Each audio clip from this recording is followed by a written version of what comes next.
60% था, जिसको 5% की रियायत देकर के 55% किया गया है। समस्त श्रेणी विधवा, परित्यक्ता महिलाएं और भूतपूर्व सैनिक, इनके लिए भी 60% था पिछली भर्ती में। हमने इसमें 10% की रियायत दी है। 50% न्यूनतम अंक हमने माने हैं। और दिव्यांग निःशक्त जन श्रेणी में नियमानुसार आने वाले समस्त व्यक्ति, इसमें भी 60% था, लेकिन चूंकि हाईकोर्ट में भी लोग पिछले समय जो सिलेक्ट बच्चे गए और हाईकोर्ट ने भी इसको 40% तक अलाउ किया था, तो हमने उसको हाईकोर्ट के निर्णय को और लोगों की डिमांड्स को देखते हुए इसमें भी 40% न्यूनतम अंक हमने करने का फैसला किया है। दूसरा, सहरिया जनजाति के लिए बहुत कम पात्र व्यक्ति मिलते हैं, तो पहले 60% ही था, लेकिन इसमें सहरिया जनजाति, सहरिया क्षेत्र के लिए हमने 36% किया है। दूसरा जो एक मुद्दा रहता था कि जो 50% अंक न्यूनतम जो स्नातक है, तो वो स्नातकोत्तर या स्नातक में बीएड करने वाले जो बच्चे हैं उनको भी हम लोग अलाउ कर से हैं। एनसीटी की जो 13 नवंबर 2019 की जो गाइडलाइन थी उसकी पालना करते हुए हमने पहले अगर स्नातक में 50 नहीं है, स्नातकोत्तर में कितने भी हैं, तो वो नहीं बीएड ये रीट दे पाता था। अब उसमें कर दिया गया, दोनों में से किसी भी में भी अगर वो 50% है तो वो भाग ले सकता है रीट के अंदर।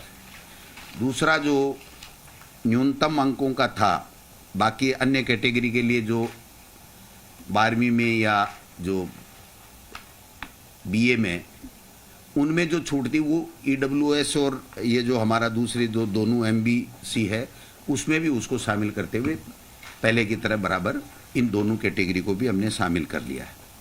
वाणिज्य जो विषय था उसकी काफ़ी समय से मांग उठ रही थी और उसको शामिल पहले नहीं किया जा रहा था। अब हमने इसको सोशल स्टडी L2, जो L2 का होगा हमारा बीएड किया हुआ व्यक्ति, तो वो उसमें सोशल स्टडी के अंदर हम उसको बीएड वाले को भी पात्र मान रहे हैं। एक रीट के साथ हमें सिलेक्शन का जो क्राइटेरिया था, जो पहले रूल थे उसमें 30% एकेडमिक के थे और 70% रीट के थे। तो हालांकि ये रीट का पार्ट नहीं है, लेकिन बताना जरूरी है क्योंकि जो बच्चा रीट दे रहा है उसको ध्यान में रहना चाहिए कि मेरा सिलेक्शन का क्या क्राइटेरिया है।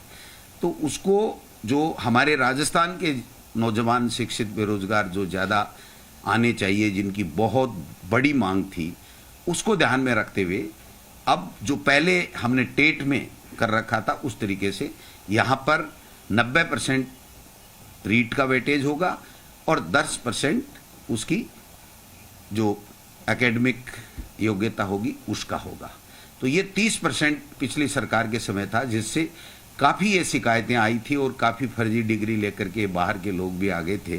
तो मैं समझता हूँ राजस्थान के लोगों को ज़्यादा से ज़्यादा वेटेज मिले, इसके लिए भी हमने किया है। एक जो राजस्थान के बेरोजगार बच्चों को ज़्यादा से ज़्यादा मौका मिले, इसलिए 2011 में पहले जो सिलेबस बना था, तो इसमें जो एनसीटी की गाइडलाइन है उसमें है कि प्रचलित पाठ्यक्रम के हिसाब से आपको सिलेबस देना है।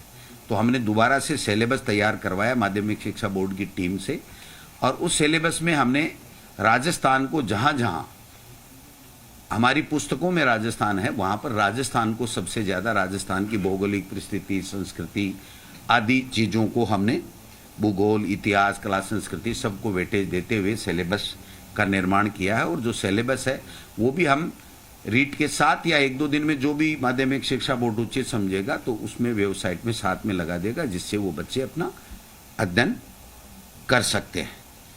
बाकी जो मोटा मोटी चीज़ है, एक बात कन्फ्यूजन चल रहा था कि बीएड वालों को L1 और L2 दोनों में लिया जाएगा, नहीं लिया जाए। तो एनसीटी की गाइडलाइन का हमने अच्छे तरीके से अध्ययन किया है, उसमें राज्य सरकार के ऊपर छोड़ा गया है। और एक शर्त ये भी है कि अगर कोई बीएड किया हुआ व्यक्ति L1 देता है तो उसको 2 साल के अंदर अंदर ब्रिज कोर्स करना पड़ेगा, 6 महीने का, और वो ब्रिज कोर्स उस संस्था से करेगा जो एनसीटी के द्वारा मान्यता प्राप्त संस्था होगी।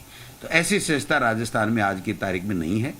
और बीएड के बच्चों को चूंकि फर्स्ट ग्रेड में, व्याख्याता में, सब में मौका मिलता है, तो बीएसटीसी के बच्चों को केवल L1 में मौका मिलता है। तो जब राज्य सरकार का क्षेत्राधिकार पे उनके विवेक के ऊपर छोड़ा गया, तो इसलिए राज्य सरकार ने दोनों वर्गों का ध्यान रखते हुए बीएसटीसी के बच्चों का वो जो डीएलईडी जिसको बोलते हैं उसका भी ध्यान रखा है और बीएड वालों का भी ध्यान रखा है। तो L1 है उसमें केवल डीएलईडी यानी बीएसटीसी के बच्चे आएंगे और L2 में बीएड वाले बच्चे आएंगे। एक और महत्वपूर्ण निर्णय मैं इस मौके पर मैम को भी धन्यवाद देना चाहूँगा कि जब